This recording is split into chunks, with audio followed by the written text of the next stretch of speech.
ওকে, so Laravel 8 এর এই পর্বে আমরা সিডিং সম্পর্কে আলোচনা করব। সো সিডিং কি? সিডার। হ্যাঁ, সো সিডার হচ্ছে আমরা চাচ্ছি যে ডিফল্ট ভাবে আমাদের যে সাপোজ হচ্ছে পোস্ট, এখানে পোস্টেজ নামের হচ্ছে একটা ইয়ে আছে, সিডার পোস্টেজ একটা টেবিল আছে। সো বডি এবং টাইটেলের মধ্যে আমি ডিফল্ট কিছু ডাটা সেট করে দিতে চাচ্ছি, সাপোজ 50টা, 10টা, 100টা, হ্যাঁ, ইচ্ছা মতো সেই ডাটাগুলা এই সিডারের মাধ্যমে সেট করা হয়। সো এই জন্য আমাদের কি কমান্ড ইউজ করতে হবে? পিএসপি আর্টিসান মেক সিডার, দেন একটা সিডারের নাম। ঠিক আছে, সো আমি এখন আমার টার্মিনালে যাচ্ছি। টার্মিনালে যাওয়ার পর আমি এখানে টার্মিনাল থেকে নিউ টার্মিনাল করব, দেন এখান থেকে নিউ ভার্সন, দেন এখানে আমি ওটা পেস্ট করে দেবো। হ্যাঁ, পিএসপি আর্টিসান মেক সিডার, এবং এখানে আমরা এখন সিডার একটা তৈরি করব।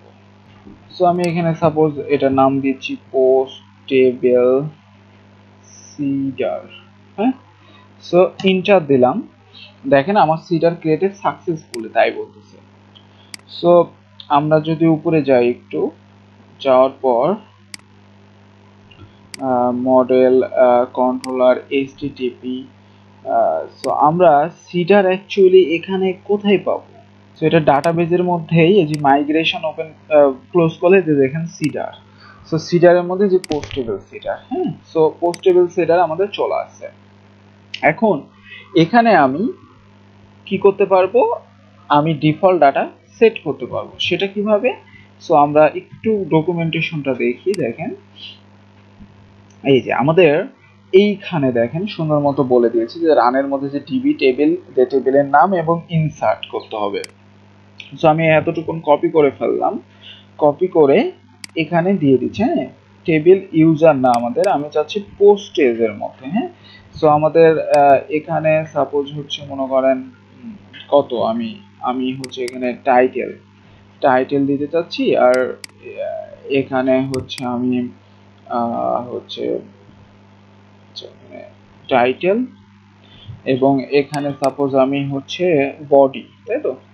আর এখানে দেখেন এই যে str থেকে র্যান্ডম gmail.com।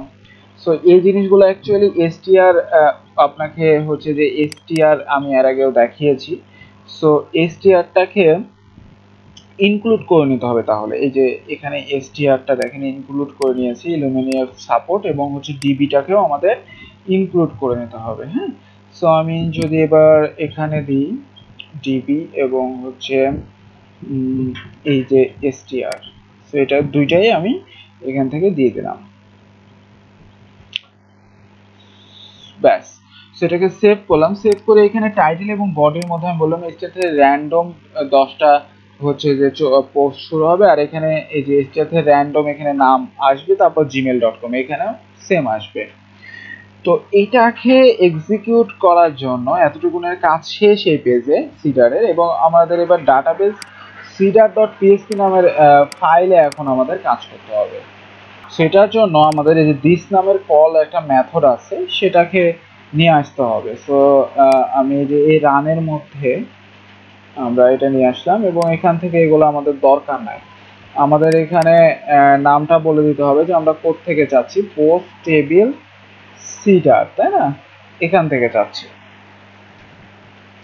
থেকে ক্লাস। ওকে, সো সেভ করলাম। সেভ করে এবার এখানে দেখেন ডকুমেন্টেশনে কি বলছে, রানিং সিডার, অর্থাৎ আমাদের রান করার জন্য কম্পোজারে একটা এই কমান্ডটা লিখতে হবে যেন এটা এগুলো অটো লোড হয়ে যায়। হ্যাঁ, সো আমি আমার এই যে ইয়াটা ওপেন করলাম, করে কম্পোজার এইগুলা অটো লোড করে নিচ্ছি।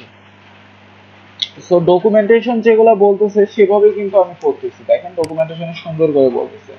সো রানিং সিডারের জন্য এটা করতে হবে। সো এবার আমাদের যেটা করতে হবে যে পিএসপি আর্টিসান ডিবি সিট, এই কমান্ডটা ইউজ করতে হবে। So PHP artisan DB seed যদি আমি ইউজ করি, সো আমি এখান থেকে টার্মিনাল ওপেন করছি, আবার টার্মিনাল, দেন PSP artisan DB seat.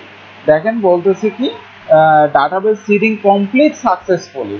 So আমি যদি এবার আমার হচ্ছে যে ডাটাবেজে যাই এবং পোস্টেজ টেবিলের মধ্যে যাই, দেখেন পোস্টেজের মধ্যে কিন্তু একটা টাইটেল এবং একটা বডি কিন্তু আমাদের জেনারেট হয়ে গেছে, দেখতে পাচ্ছি আমাদের কিন্তু টাইটেল এবং বডি জেনারেট হয়ে গেছে। সো অ্যাকচুয়ালি এখানে যেটা হচ্ছে যে র্যান্ডম একটা টাইটেল এবং জেনারেট করছে। সো চাইলে কিন্তু আপনি এখানে টেক্সটও দিয়ে দিতে পারেন, যে সাপোজ টাইটেল মনে করেন টাইটেল, আর হচ্ছে এখানে আপনি দিয়ে দিলেন হচ্ছে বডির মধ্যে যে সাপোজ বডি। সো এভাবেও আপনি টেক্সট ডিফল্ট টেক্সটগুলা দিয়ে দিতে পারেন। সো আমরা যদি এবার আবার এখানে টার্মিনালটা ওপেন করি, দেন আবার যদি আমি এখানে লিখি যে পিএইচপি আর্টিসান ডিবিসি, দেখেন আবার আমাদের বলতেছে এটা চলে আসছে। সো আমি যদি আবার এখানে একটা রিলোড দিই,